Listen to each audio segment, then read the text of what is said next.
Israeli government is trying to move forward in terms of, as they would say, trying to protect their land and protect their people. So as this continues to just kind of increase over the last time, there's also video and footage that's showing a lot of the Gaza hospitals that are being bulldozed actually by Israeli officials there. And of course, as they're checking into it, they're just driving and running all of the residents there in the Gaza Strip out. And of course, when they look at a lot of the hospitals, when they look at a lot of the things that have been destroyed, they're saying this conflict really is not going to go away because it is intensified.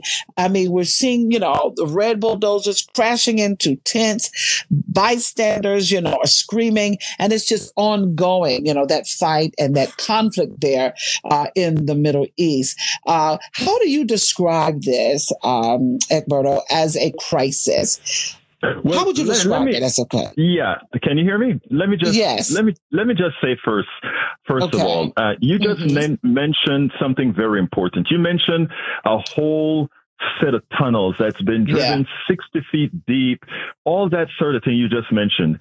You're a very smart woman. You know that's tons and tons of dirt. Of refuse. We built the Panama Canal back in the 1914s. We rebuilt it back in the 2000s. And the amount of dirt that you have to get rid of, know where it's coming from.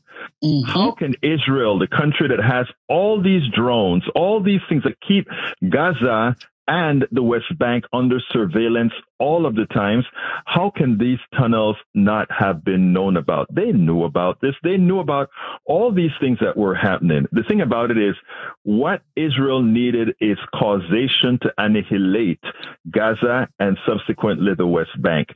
Because if you look at the last map that Netanyahu puts out, there's no room for Gaza. There's no room for the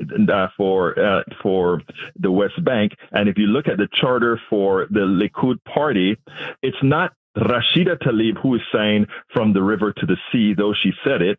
It is their platform, written in their platform, that Israel existence is from the river, meaning the Jordan River, to the sea, the Mediterranean. So we have to be honest in America if we want to really look. I have Jewish relatives, Jewish friends, everything, and most of us are on the same par. What Netanyahu is doing along with Biden is absolutely wrong. What Netanyahu is doing in Gaza is genocide. And we have folks like myself who are originally from Panama, Central America. We know what that looks like because Bush, looking for Manuel Antonio Noriega, he bombed out the holy, what, out of Panama City, Chorrillo, Colón, and David, killing thousands of Panamanians for one person. So Israel is just following a good template. I see. And of course, the relationship that Biden has with them. What is your stand on that? We'll go to break and we'll come back and talk more about it. Join the conversation, 404-726-1380. It's News and Talk 1380 WAOK. Elaborate just a little bit more about the relationship, with the Biden administration and the Israeli government. Yeah, let me first tell you, with all that's going on in the country right now, I want your audience to know this because we are an essential part of time in our country. There's under no circumstances I'm going to be voting for a Trump or a third party. I will be voting for Biden, not for Biden, but because existentially the country needs it. Now, Biden is making a fool of himself. Biden is when Biden served under Obama, Netanyahu came to the United States and snubbed the Obama-Biden administration. He has always had contempt for both Obama and Biden. When Israel got a terrorist attack, 1,200 people got murdered. True, that's a fact. That's a bad thing. That's a horrendous thing. The first thing we did, or Biden did, was to go over to Israel and hug Netanyahu. Netanyahu didn't come to us and hugged us in our despair at all. That's number one. Number two, we have the Biden administration trying to get billions of dollars in excess of the $3.8 billion that we send to Israel every year. He wants to give them $14 billion and in the process pay I want your listeners to hear this, Ms. Stokes. We are paying $8,000 plus for each Army shell. We just ordered over 15,000 of them. So our bombs going to Israel to kill Palestinians in Gaza, we are going to pay the defense industrial complex $8,000 per bomb. I want you to go through Atlanta as I go through Houston, as we go through other places where we don't have any of these politicians, whether federally, local, or state, doing anything positive to look at our homeless problem, our unhoused problem, as an existential problem, as a real serious matter. But we are willing to pay $8,000 for a bomb that costs under $1,000 to give to another country to annihilate another people that we consider less than. Do you understand why so many people around the world don't like us? And it's not that they don't like us as Americans. They love us as Americans. They love our culture. They love our vibrancy. But they hate what our government does, and the government does in our name. The thing of the matter is, all this money is not going per se to Israel. It's going to the cronies that are building the bombs, building the tanks, building the missiles here in the United States to then pass on to Israel freely to then go murder 20,000 innocent Palestinians. We have to open our eyes as Americans and not allow the military industrial complex, not allow a criminal like Netanyahu and others to really ask us to see things that aren't there. They're asking us to say, look at what they've done to these innocent Israelis, a bad thing. Then they were a terrorist organization, Ms. Stokes. They were a terrorist organization. But what if they're a terrorist organization killing 1,200 people, what if Israel killing 20,000 people, children, women, men, pastors, reporters, all killed by our bombs? Absolutely. It doesn't balance out. It doesn't balance out. It's not right. Let's go to our phone lines. I've got Gideon on the line. Gideon, welcome. Go right ahead with your question or comment. Yes, thank you for allowing me to speak. When we talk about America and imperialism, I think historically we'll see that many nations have done horrendous acts of violence and war when it comes to taking land, people, because that's why Black people here in this country, we were taken.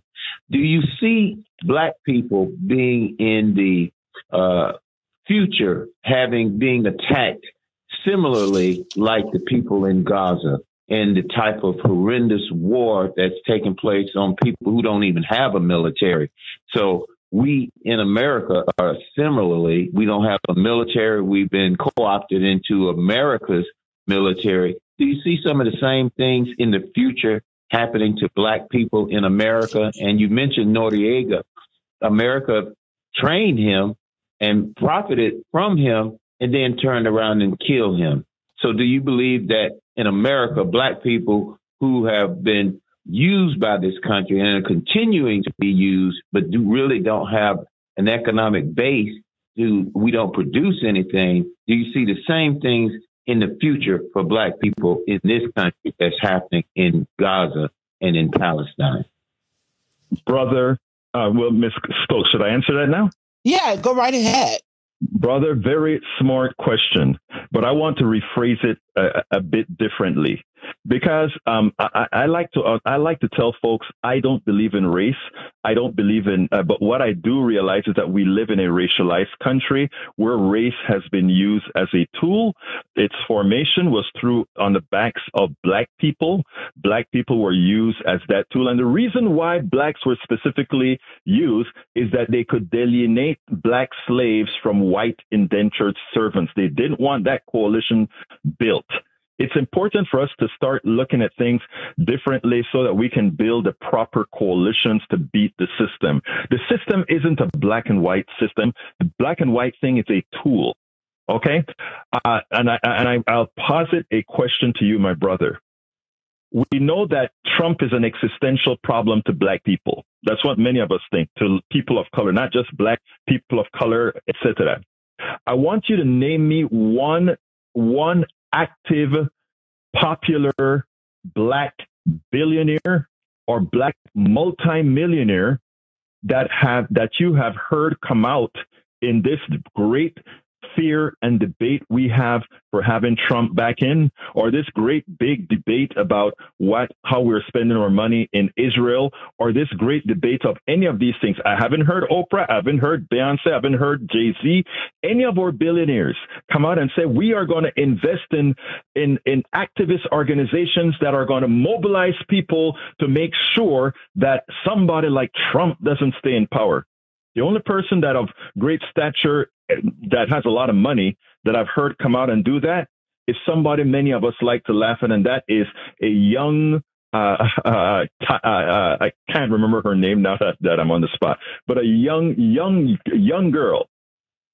But so when we look at the black-white issue and what they're going to do for us, the coalition that I try to build right now is telling folks we're all slaves now, baby. Some just don't realize they are yet. But we're all slaves now to the system that you talk about, brother. That imperialist system that you talk about, that capitalist system that you talk about, we're all its slaves, just different levels of gradation. And when we start analyzing things in such a manner that we don't look at it from the black and white thing, create friction. It makes you hate your white brother. It makes your white brother hate you. And while we are hating on each other, the billionaires of every race are ripping us all off. And that is a strategic kind of thinking that we have to change to. Mm-hmm. I guess that's why it's a lot of talk about changing the mindset. Kenny, thanks for holding. Go right ahead. Our guest is on the line. Kenny. Hello. How you doing? Hi. All right. I'm going to be quick. What Israel is doing is not self-defense. Now, self-defense has a limit. In America, the Ku Klux Klan is a white Christian terrorist group, and they kill and terrorize black people for 100 years. It would have been wrong to blame all white people for the actions of the Klan. But if you look at the Israel and the U.S. government, they're trying to blame all Palestinians for the actions of Hamas. Now, when you bomb in hospitals, schools, and homes, that's not self-defense. When you cut off electricity and gas and you force 1 million people into homelessness, that's not self-defense. Now, I would never vote for Hitler, and I would never vote for Stalin. Joe Biden is helping Israel commit genocide. Now, why would I vote for? I'm not going to vote for Biden or Trump. Now, I can't vote for a man that's committing genocide. We all see this now. I know Joe Biden is committing genocide. I know he's helping Israel bomb schools and hospitals. But I'm going to vote for him anyway. I can't do that. My morality don't let me vote for people that commit genocide. May I answer that, sir? Yes, sir. Okay, and let me put it this way: you are not voting for Biden. We have to stop thinking that we're voting for a person. We're voting for our interest, and our interest, while not to kill Palestinians, our interest, however, is to ensure that somebody that gets in power is not going to hurt you, your brother, your mother, your sister, or anybody else. So my thing is, when I'm voting for Biden, I'm not voting for Biden. I'm voting my interest. And I will do whatever it takes thereafter to curb what Biden is doing in Israel. But I know I know which side I have the ability to bend. And I know one thing is if I get one particular side over, if you watch the way Trump have people walking lockstep and fearful of him. You see, I'm from Panama. I understand the concept of what the judges that just said he couldn't be in Colorado and what's happening to them. If we allow that to metastasize, or if we allow that kind of a fear to occur in our country, you and I, brother, anybody with any kind of a hue, you've got a problem. We are going to have a problem because, again, the fear that I see, the people that are currently sycophants to Donald Trump, is something that if we allow him and if we allow those people's fear to be metastasized, it's going to spread like a cancer. We'll go to break. We'll be back. Radio News and Talk 1380 WAOK. Our special guest on the line with us now, Egberto Willies, host of Politics Done Right. Jihad, welcome. Our guest is on the line. Mr. Willies, go right ahead. Good day to both of you. Good day. Hi, my friend. I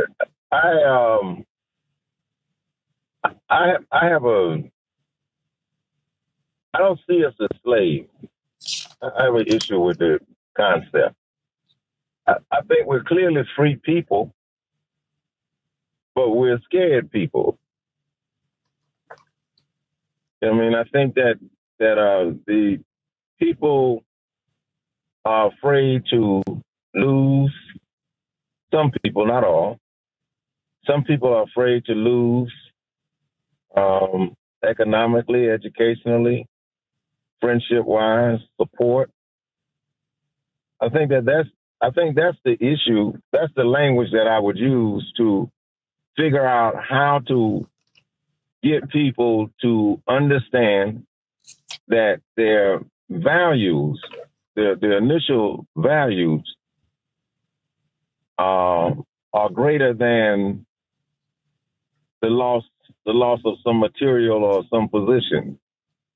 Because clearly these people dominate by fear. They dominate by fear. You know what I mean? What they're doing now to the president of Harvard is they put their machine in place right away to research every aspect of her history to find out something that they could use to counter her. And I think that what we don't understand, or what we clearly don't want to understand, is that these people will go to every extent for their position, even kill. So if we are not in a position or choose not to fight fire with fire to whatever extent we have to, then we'll remain under these people in their domination. And history has shown that. This isn't the first time European people have stole people and stole a land, mass murdered people and mass murdered land. This is not the first time. And for us not to point that out for fear of losing friendship among some white people or losing their support because we want to tell the truth of history, then that's the risk that we have to take. We dominate them population-wide, worldwide. The problem is they've established this degree of fear in millions of us.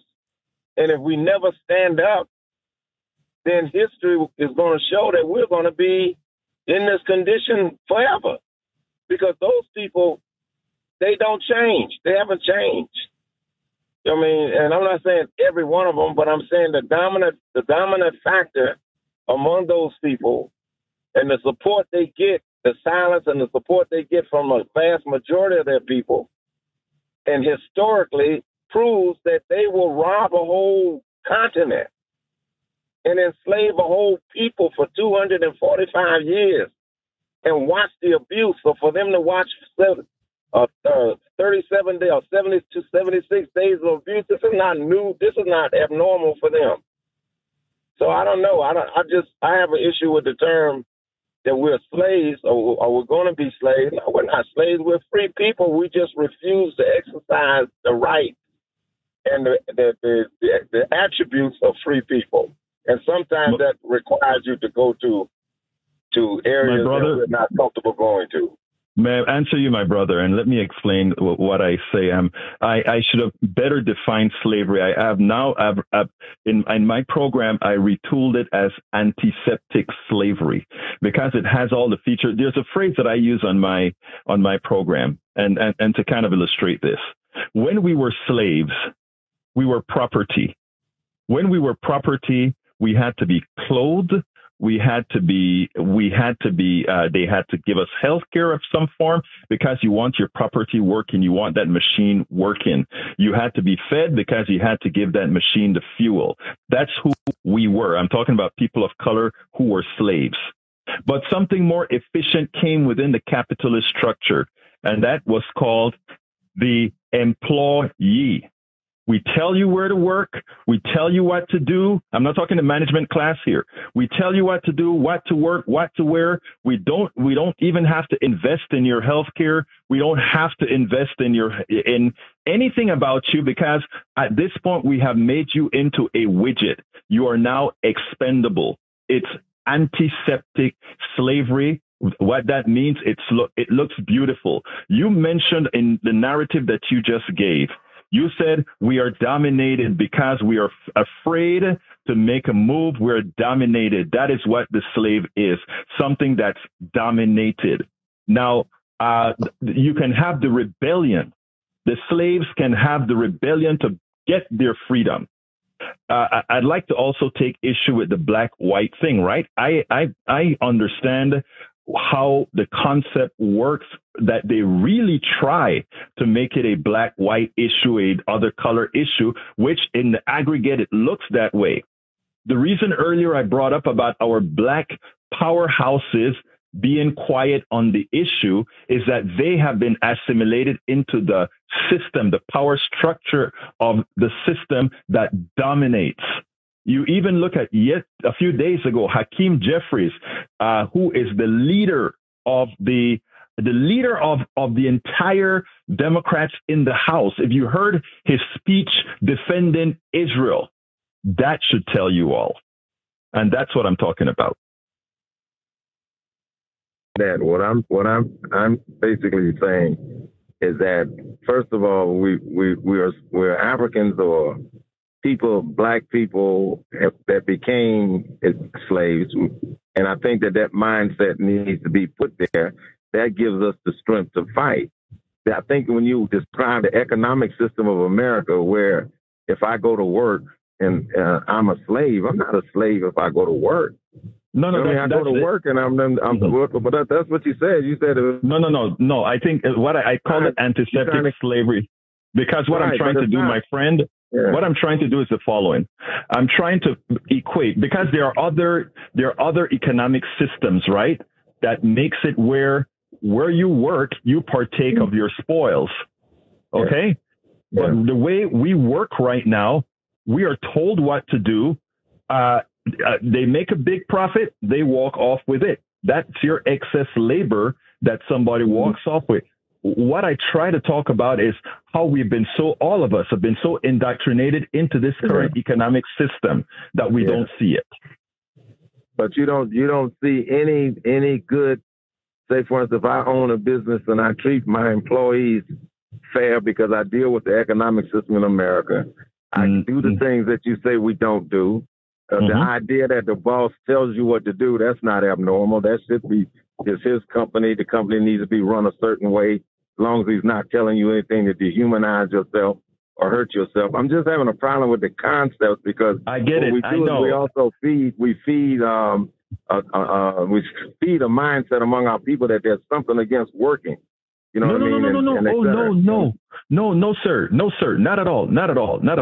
And what you just named, you're a good employer. You treat your person right. Not everybody wants to be an employer. Some people want to, not everybody. So no, I am with you. I'm with the sole proprietors. I'm with my problem is with the corporate structure, that people who makes money on your labor. The corporate structure says, I have a company divided into stocks and these other pieces.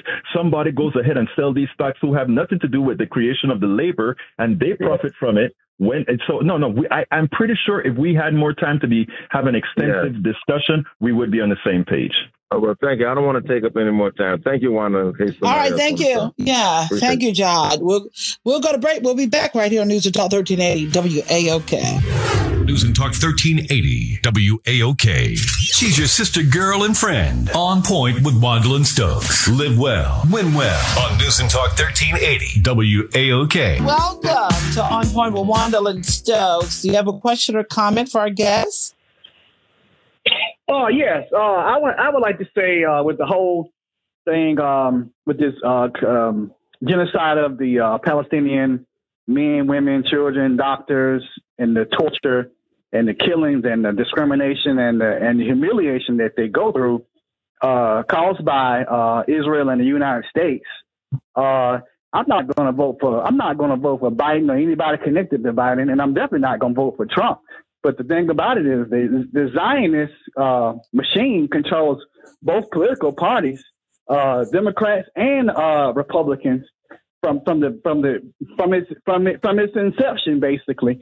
And the thing, like you mentioned from Panama, during the like you mentioned, you're from Panama, and if you noticed during the Panamanian War with Noriega, America was testing new weapons in Panama, and they would drop it on the Afro-Panamanian people.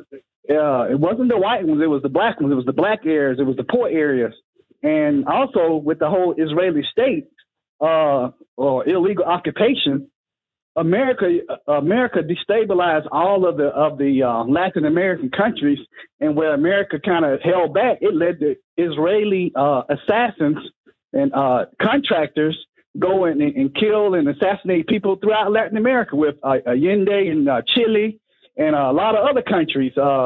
Israel is responsible for the destabilization, along with American help to destabilize the Contras and the Sandinistas and all that. So the thing about it is, this thing goes much deeper. And even when the so-called Holocaust, those same Jews out of Europe, they did weapons funneling through Panama to go ahead and create the Nakba, which is the catastrophe that they did to kill the Palestinians in 1948 to start Israel. First of all, let me just tell Juandolyn, you have a very informed audience. I mean, I just want to say that you found out that. I mean that you could tell me in Panama where they bombed and that they actually tested out. Actually, it was a stealth bomber, the stealth fighter that they tested in Panama at the Quince Pisos in Colón. So I am just blown away by what you just said. I have a tiny disagreement. The Holocaust is real. Jews have been persecuted age over age, but not because one particular group was persecuted means that that gives them free base to go persecute some other group. And likewise, if we follow the tenet of Israel that says God gave us Israel, the natives in America could say God gave us this land, America, go home. So so there are a lot of different things that we have to look at from a practical standpoint, man. But I am blown away that you follow the Allende and all that kind of stuff that I thought only political fiends did. Now, when it comes to the vote, however, my brother, the one thing that I say is when I vote, I am not voting the person. I am voting my best interest.